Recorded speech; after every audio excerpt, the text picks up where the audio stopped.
This is Walt Disney World Today. Give us 5 minutes and we'll give you the world. It's Monday, August 31st, 2009, and this is episode 611 of WDW Today. I am Matt Hochberg of StudioCentral.com, and like Friday, no one showed up to record again. But you know what? Rather than me talk this whole time, I invited some of our listeners to come on.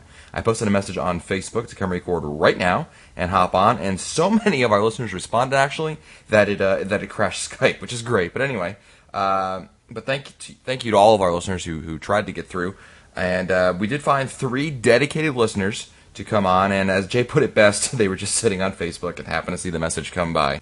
So our first panelist this evening is Charla. Welcome to the show, Charla. Hi, thanks for having me. And also joining us on today's show is someone best known as Jay Penguin, but his real name is Jay Weingarten of California. Welcome, Jason.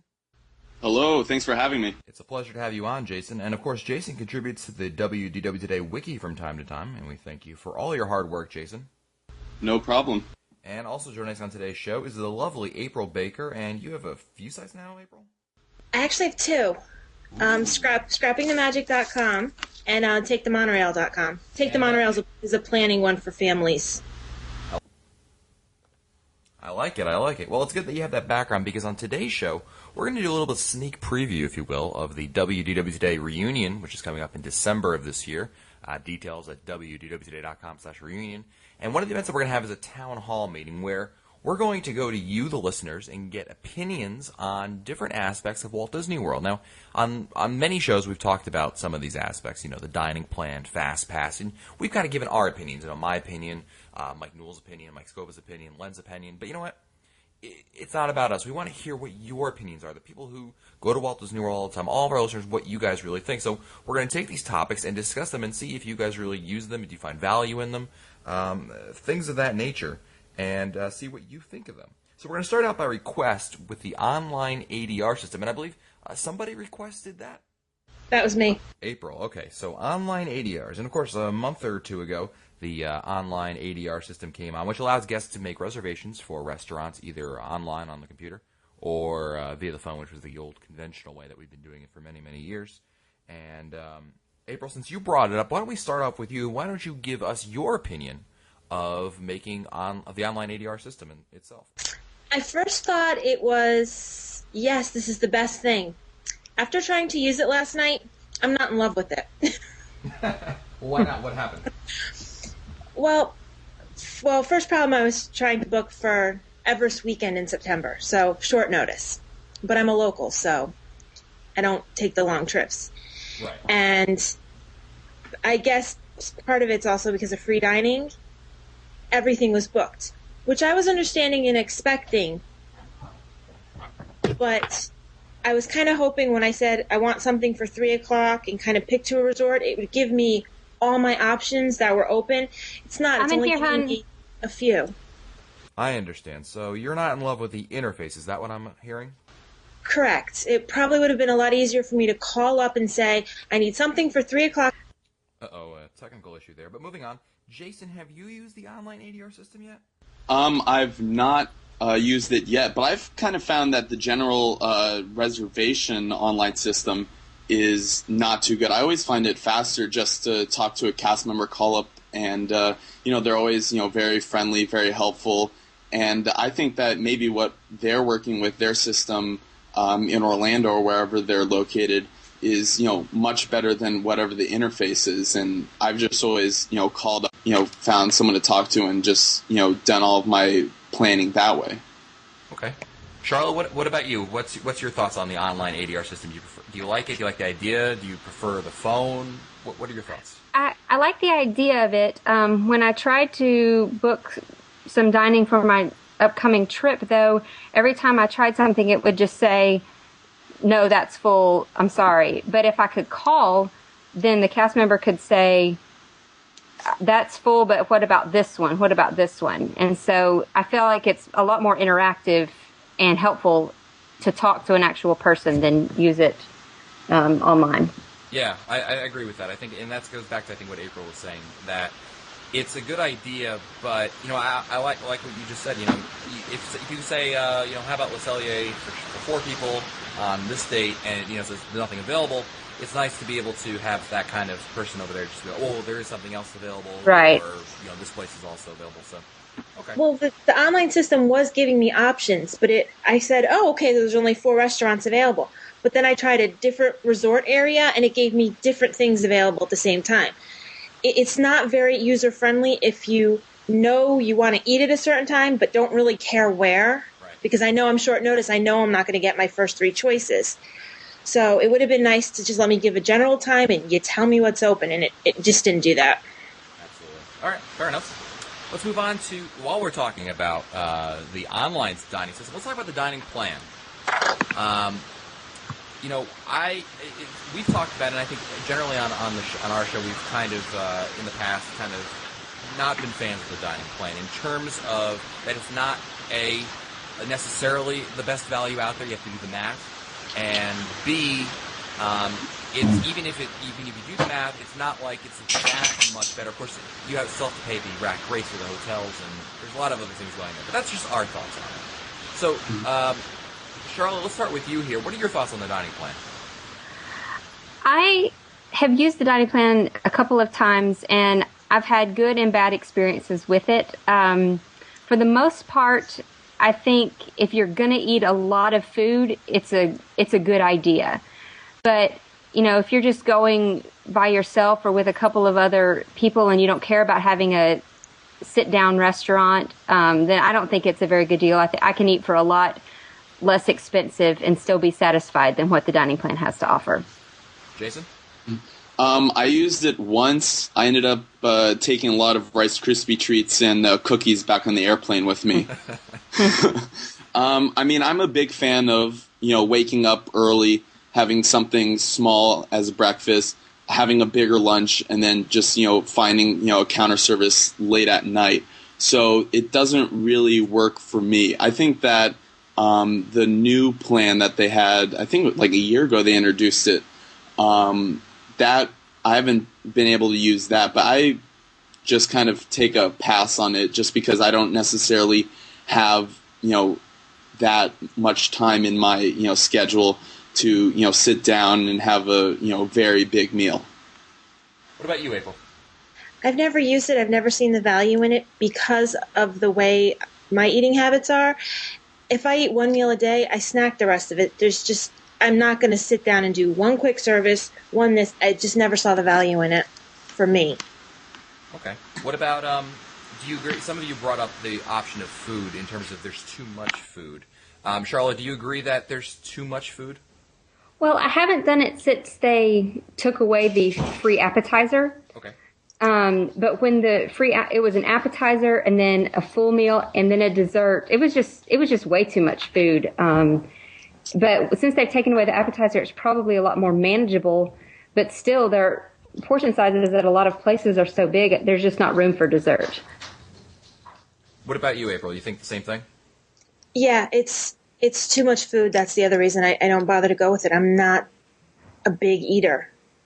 I'm also not a foodie person, so a lot of the sit-down restaurants don't appeal to me right now. And plus, I also go solo a lot, so I'm not going to eat at a sit-down restaurant when I'm by myself. I think that's a fair point. What about, I think the biggest thing that people always bring up to me, and Charlotte, this might be more towards you, I guess, because April and I are local yokels, so it's not, we go for the shorter trips, but you're obviously going down for a longer trip, the more conventional Disney World trips. Is there value to you from people that say the dining plan is good because it allows me to know in advance how much it's going to cost me for dining at Walt Disney World? I can plan it all ahead. I can budget it out, and I'm done. I don't think so.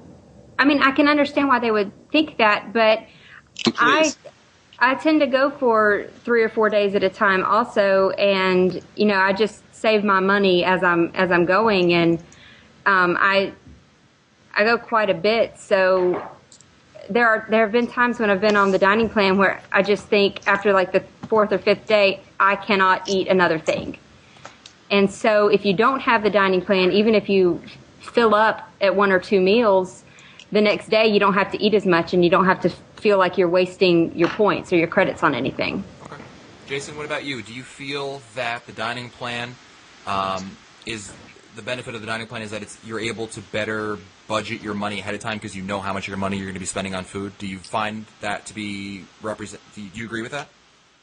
I think that's definitely, a positive thing. If you can, I think, it was said on a show maybe like 30 episodes ago that if you, can budget, 1 day of a 10-day stay, for 1 month before you plan it, then that's good. So it's always good to, plan stuff out ahead of time and, budget things out ahead of time.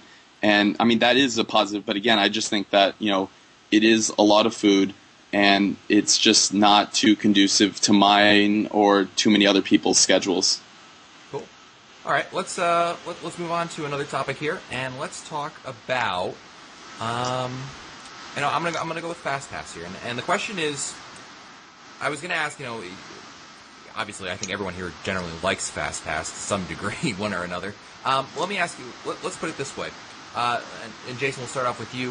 What is your preferred, when you use FastPass, how much FastPass are you using? Meaning, are you FastPassing everything as soon as your window comes up for a new FastPass? You use it maybe half dozen times a day, once a day. You don't really use FastPass ever. What's your general strategy?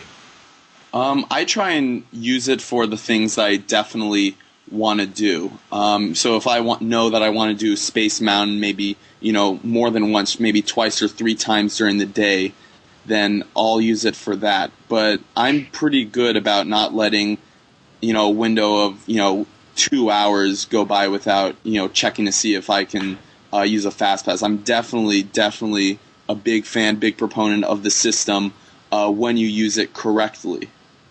Because there are definitely a lot of ways to use FastPasses incorrectly and kind of waste a lot of time backtracking through the park just to maybe save, 5 minutes in line here or there.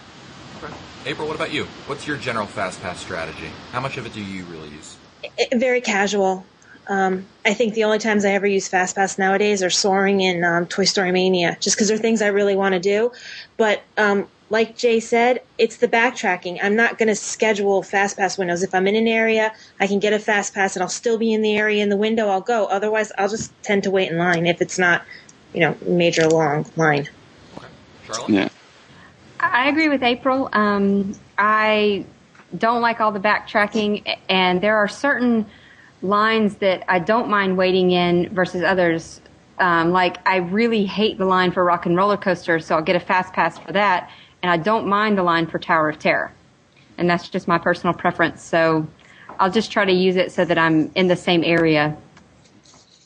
Yeah, I especially like the FastPass for the Toy Story Mania and also Buzz, because I think that those rides, if you can do, one ride and then a rematch after with a FastPass, I think that, really adds to those rides. Okay. All right, last question here, and this one's gonna be I'm gonna throw this one out here, and it's been a great discussion, I think. But let's talk about extra magic hours. So now, really, when you stay on a property, do you use extra magic hours? And you got obviously there's morning and evening. So let me know which ones you use, if one or the other or both, and what your opinions are of them and how much value you place in it. Charlotte? I've used them both. I prefer the morning ones. When I've stayed for the evening ones, I feel like it's just way too crowded and I'm exhausted by the end of the day. So I don't think that they really help the crowds that much, honestly. Okay, so you use both, though, regularly? I have used both in the past. I wouldn't say that I do it regularly just because of my past experiences with it. Okay. Jason? I think that one of the things about extra magic hours is that you don't have to be there when they start. If you come, midway through, especially at nighttime, if the park's open for an extra 3 hours, if you come maybe 1-2 hours, into the extra magic hour when a lot of the crowds have left, I think that's, kind of my strategy. There was a time where I rode Tower of Terror and Rock and Roller Coaster 7 times in an hour. just running back and forth and back and forth. And it was a January, which obviously, crowds are low. But I think that, I probably overdid it too much with those rides and didn't go on them for the rest of the vacation. But I think that, if there is, one or two things that you really want to do, then, Extra Magic Hours is the opportunity to do it. Okay. April, what are your thoughts on Extra Magic Hours? When I stay at a resort and I'm able to use it, I love both of them. Okay. I prefer the evening because it's cooler. The sun's not high in the sky, and I'm a night person, so I, could go all night. I do use the morning when I'm there with other people. Like when I'm traveling with my mother, we'll use the morning to give us a chance to go in the morning and then have a break in the afternoon and go back. So I use the extra morning hours to allow for us to have an afternoon break and still try to get quite a bit of things in. Okay. And Charlotte, I asked you this before, but I'm not sure if I got specific answers here from Jason and from April. When you're doing extra magic hour mornings, do you wake when you do the mornings? Are you there like you get there an hour ahead of time? You're right there for the beginning of it, or is it more like you show up there with 30 minutes to spare? You know what I mean? Are you there for the beginning, or are you there for just part of it? Generally, I try to be there as close to the beginning as I can, because I think that's the best way to do it. Even if there's rope drop for non-extra magic hours, just trying to be there as early as possible is the best way for extra magic or regular hours. Yeah, I figure that if the park's opening an hour early and I'm gonna wake up sometime earlier than what I would normally do, it's just better just to wake up as early as I could and just be there for when it starts, especially if you're going to enter a park where there's absolutely no one there and you're competing with, fewer people to get, first in line at Space Mountain or first in line at Expedition Everest or whatnot. I think that, being there, at the beginning for the mornings is, definitely a strategy. But for evenings, I think that, showing up with, an hour and a half to spare is, perfectly fine. Okay. April? I just like to use both of them because it's a break from, it's cooler in the mornings, it's cooler at night, and it just allowed, because my trips were always, 2 or 3 days, so we wanted to try and get as much as we could in, and by having the morning and evening at extra magic hours, we were allowed to take that afternoon break without having to miss so much, because we were able to pick up some things earlier and some things later in the day. So it's really, for us, it's a break from the heat and the sun that the extra magic hours gives us by letting us be able to pause in the middle of the day as if we tried to do open and close and cram everything in. Perfect. Well, guys, I really appreciate you coming on and helping me out here since everyone else ditched me. So thank you very much. And, of course, got to plug April's two sites. It's, of course, TakeTheMonorail.com and ScrappingTheMagic.com. And, what we just did here in this episode is going to be kind of an idea of what we're going to be doing at the WDW Today reunion in December. So you're more than welcome to join us, WDWToday.com/reunion for all the details. And we'll be talking about some of the topics we talked about here, but also some other ones, taking kids out of school, the dining plan we should mention, maybe the T-Rex restaurant, extra magic hours. These are all many topics that we're going to be posing to everyone who's in attendance at these events and kind of have a group discussion about these kinds of things. So hopefully you'll find that very interesting and you'll be there to join us. So Jason, Charla, and April, thank you so much for taking some time out of your busy days to help us out here. Thank you. No problem. Thank you. And this will do it for us today. If you want to find our older episodes, read our show notes, or send your comments, visit the WDW Today website at WDWToday.com. For Jason, Charla, April, and me, Matt Hodgford, we'll see you on the next show. Stupid Judy, stupid energy. This has been a production of Mouse World Radio.